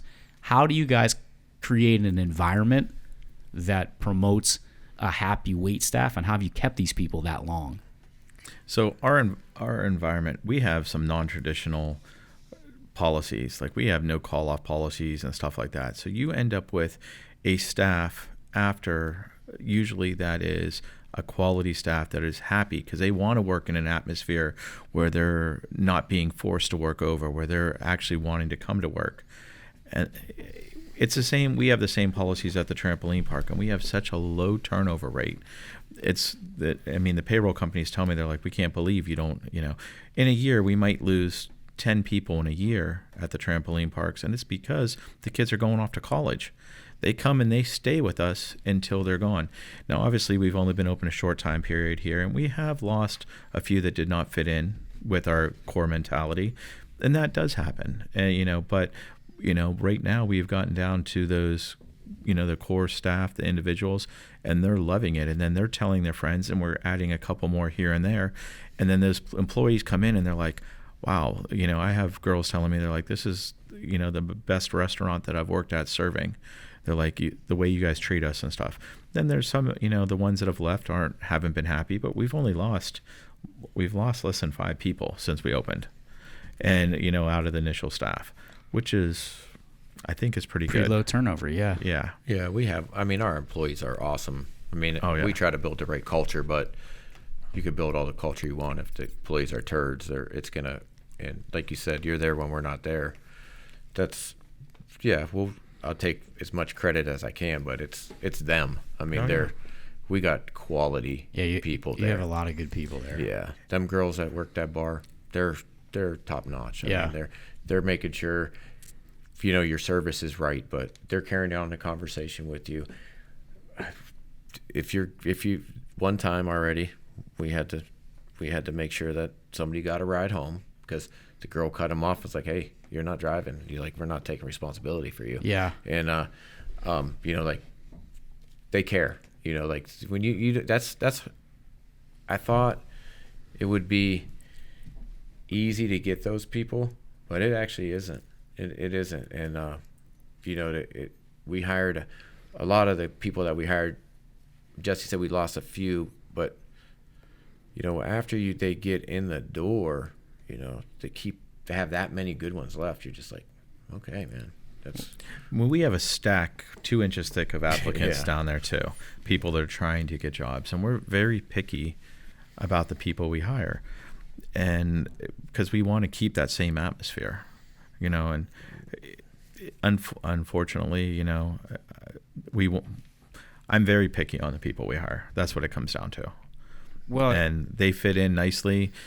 And, you know, when the servers are like, oh yeah, she'd be great here. And we got a couple, we have a new bartender that started recently. We got a new server that started. And when we had one of our bartenders, she asked for her son to come and work there, and he's been a great asset. First serving job, learning, you know, he's coming a long way. He's coming along quickly. I know who you're talking about. I watched him serve. In fact, actually, I wanted to put him in the commercial, so we do a recut.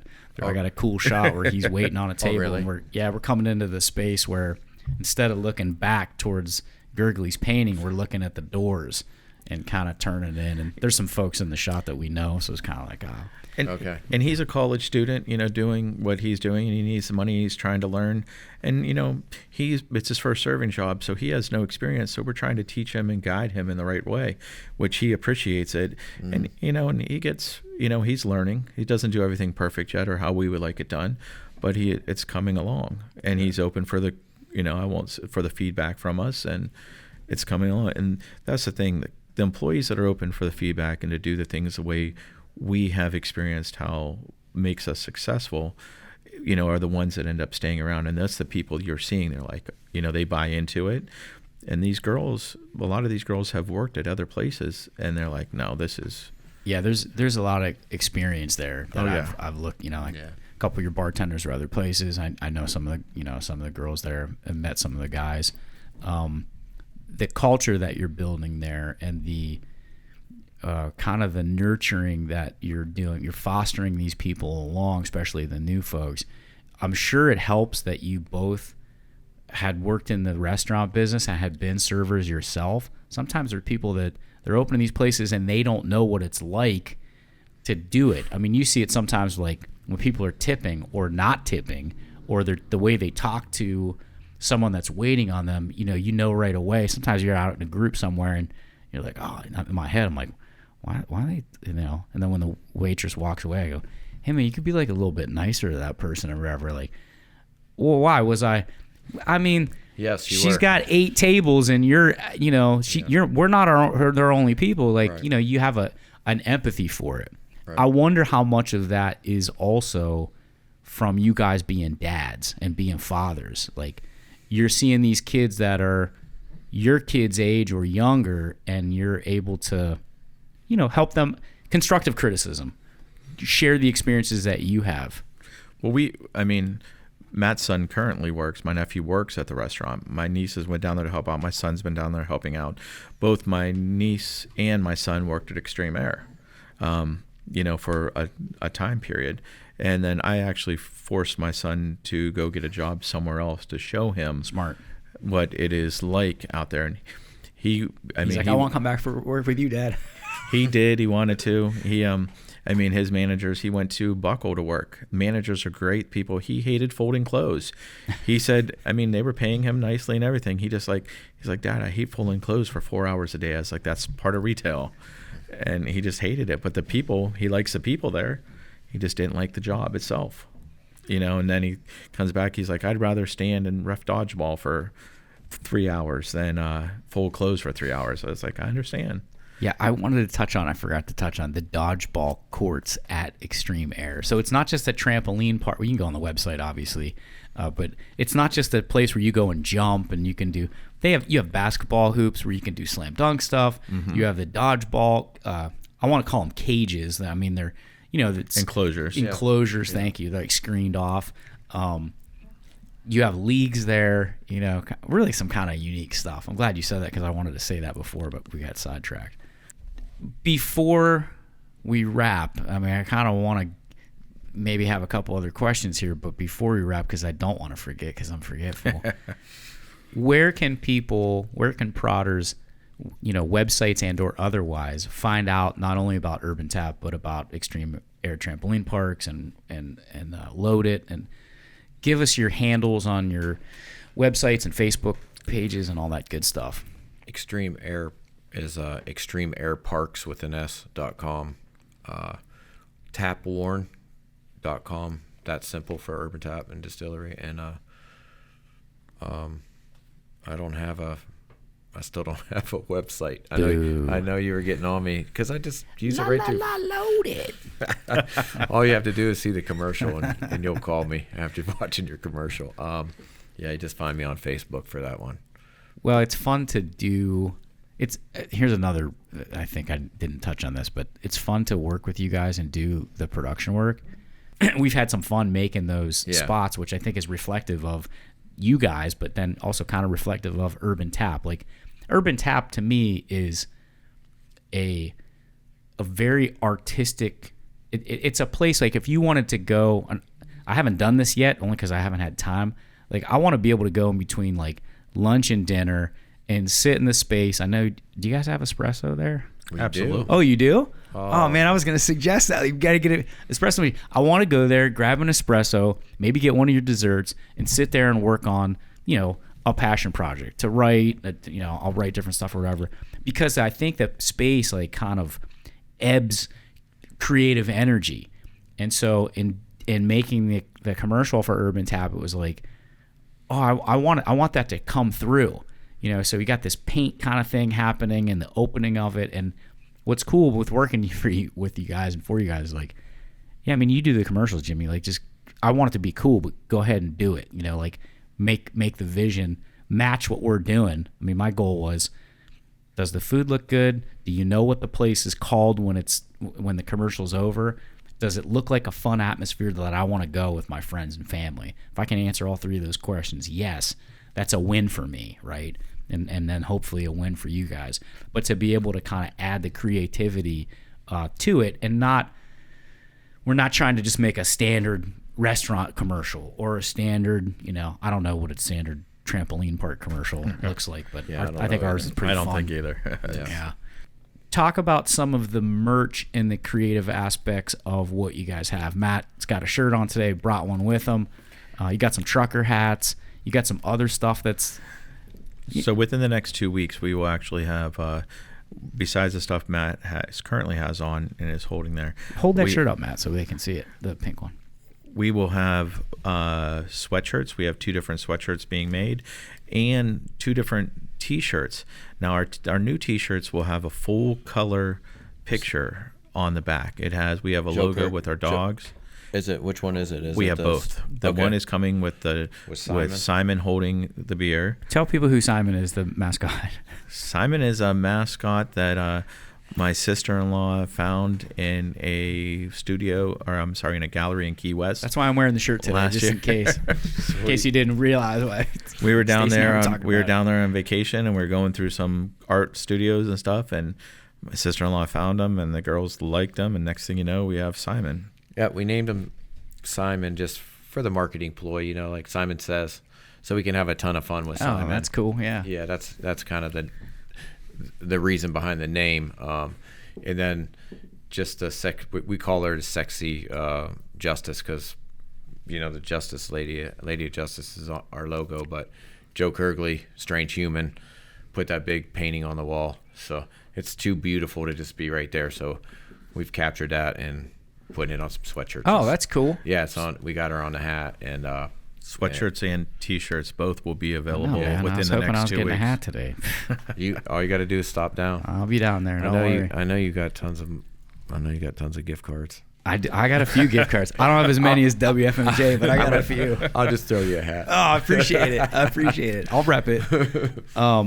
When Stacy was talking about that, Simon, she was like, "Oh, I found it in this gallery in Key West." I'm like, "Oh, I know exactly what gallery you're talking about. That place is pretty rad." So to have that, yeah, I don't even want to know what that dog cost, because I know it wasn't cheap. Every time Stacy, she had it dressed up as a bumblebee for Halloween. Yeah, she just. So I'm watching her step up there over top of Jesse's. I don't even want to tell you how much bourbon that she's standing over, and she's grabbing it by one leg, and she has one leg up on 1 foot up there. And I'm like, "Babe, let me help you out." She goes, "Oh no, I got it." And I'm thinking, and this has happened 3 or 4 times. She just jumps up there, pulls Simon down, and she's like, "I got to get him out of this bee thing. It's driving me crazy." I'm like, "It's the first, hon. Like, Halloween was just yesterday. It's not that big of a deal." But anyways, yeah. Well, it's cool you guys are making it a family affair too. You got your kids working there from time to time. You got your wife working there. Owner on site, so shit's gonna get done right. I didn't mean to rhyme that necessarily, but you always know when the owner's on site. It's great. Although, again, I've been there a couple times when you guys haven't been there, and the staff's. You can tell they like their jobs. They seem genuinely happy to be there. A lot of times you walk in these places, and you get that one waitress or waiter, and they're like not having a good time, and it makes you not have a good time. You're like, I don't want to hear. I didn't come here to tell. Ooh, oh man, he's busting my. I know. He's busting my studio. You all right? That's funny. Shebang! I told these guys. I I was worried about having this guy in here about busting the place up. You fucking proved me right. I'm just happy we got him to smile a couple times. Yeah, me too. It took a minute, but now he's. I'm just happy he showed up because Yeah. I wasn't sure he 100%. I would only put about 80% on it myself. Yeah, he was kind of getting shy guy on me. I'm like, Yeah. I don't know, man. You're part of the story. You got to be here. Right. There's no story without him. No. If Prodders out there, if you guys want to meet these fellas, obviously stop by at Urban Tap, which is on East Market Street. What is the address? 439 East Market. Downtown Warren, Ohio. We both are there every Friday and Saturday night. Yeah. Basically all day Friday, all day Saturday for the most part. Order your food online, urbantap.com, tapwarren.com. Yeah, that's another thing. You guys can order online, and there's delivery through DoorDash or anything. No, we're not even using DoorDash. Oh, you're not using DoorDash? No, we're not. We're good. I don't want to give them a plug. We're trying to build it up. Will it work? I don't know, because you want to reach out to as many people as you can, but with the thing with these programs, you have to pay like it's ridiculous. 28%. Yeah. They want. So the online price that you're paying for a wrap is 25% more than if you just go online, you order it, pay for it. If you're within 5 miles, there's no fee, and it's just old school. It's like oh, you guys actually have delivery. We just our dish guy, awesome. We try to use the guys in the kitchen, Yeah. whoever's kind of the lowest tier guy, not in that he's the lowest tier, but that he's like the go make a $5-6 tip, $10 tip, send out $100, you might make $15 tip, so but I don't know how long we'll always be able to do that no matter what. So even if we were on DoorDash, you're still better off going on Tap Warren to order your food because it's going to be cheaper. It's just going to be cheaper, man. I mean, they just take too much money. Glad I asked that question because Yeah. I didn't know about that. Yeah. Anything you want the Prodders to know before we sign off, other than get there on November 25th for the Ohio State-Michigan game and go Bucks. Go Bucks. You know what? Going towards Michigan fans are also welcome there, though, right? Of course. Yeah. Extreme Air. Let's put this out there. The day after Thanksgiving, we have buy one, get one gift cards. Whatever you buy, we match it. You buy $100, we give you a $100 gift card. Wow, that's awesome. Yeah, that's been going on. That's the one day a year. It's been going on for 10 years. We know that, 9 years, sorry. We know that it's that people are trying to get Christmas presents and they want to be able to get. So we don't do that, where you get a percentage or something. We just match it. Whatever you buy on that day, we give you the exact same. Yeah. Which allows. we have people come in, buy $500-600 in gift cards to get $500 or $600 in gift cards. As long as they're spending $20, because the cards you pay like $2 to get the cards. So I can't give you $5. You're not buying a $5 gift card. I can't give you $405 gift cards, but you get the point. The gift cards are in $20 increments. Yeah, at least $20. Yeah, fellas, a big turn for both of you, and to be these incredible entrepreneurs that you turned out to be, and that the story's not over. The story is not over yet. You're still writing your respective books, your autobiographies. If you had advice to give young guys or young girls out there today that maybe they're not they got in themselves some trouble, or they dream of owning a business someday, or they dream of doing something that nobody, most people around them are not doing. What's a couple words of advice that you would give to the people listening? Just don't listen to the haters. I mean, if you have a vision, use YouTube, use the internet, find some ways to get there, and there's always going to be people telling you that it's not going to work, and then after you get there, they're going to tell you how lucky they are. So just stay on it, man. Believe in yourself. Is the vision enough? Well, you got it. That's why I said use the internet, use whatever tools you have. Find the tools. I mean, they're there. The tools are there. But you got to be willing to put some sweat equity into it. I see you guys work your asses off. I'm just saying, for every time that I've done something, I can't tell you how many people are like, you don't work at Ohio Edison no more, you do that? first off, I'm not going to get into the financials of it, but yes. And on top of that, now you're so lucky. I'm the luckiest dude in Warren. Just ask all the haters. I'm the luckiest dude out here, man. All 16, 17 hours a day.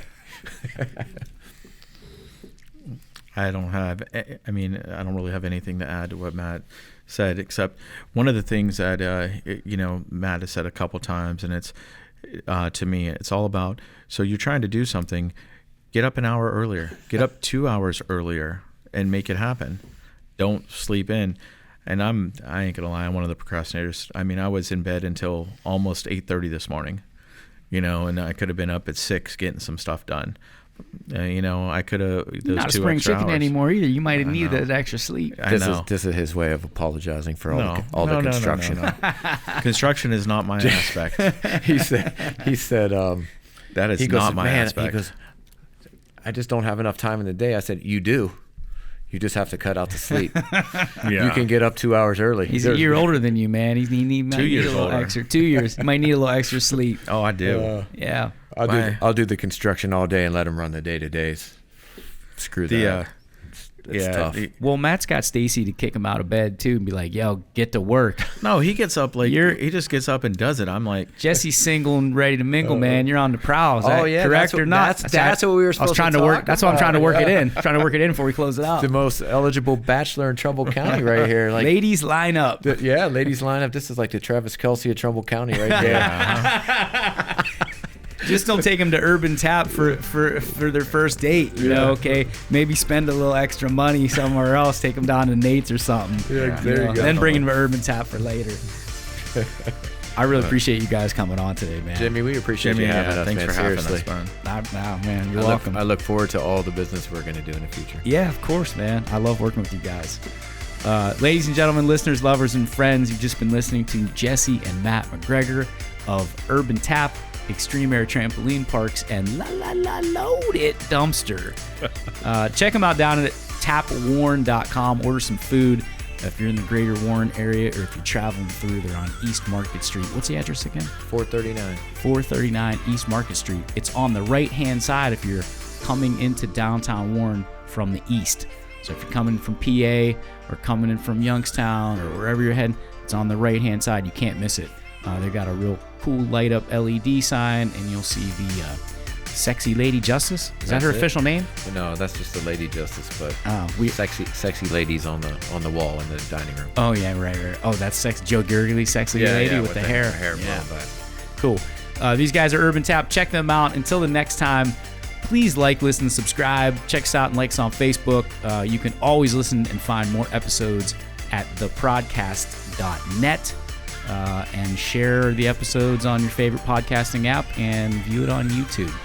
Fellas, check you out at Urban Tap the next time I'm there, which will be shortly here in the next couple of days. Enjoy your cruise. Thanks, Jimmy. Yeah. Thanks, Jimmy. Thanks, guys. Bye-bye.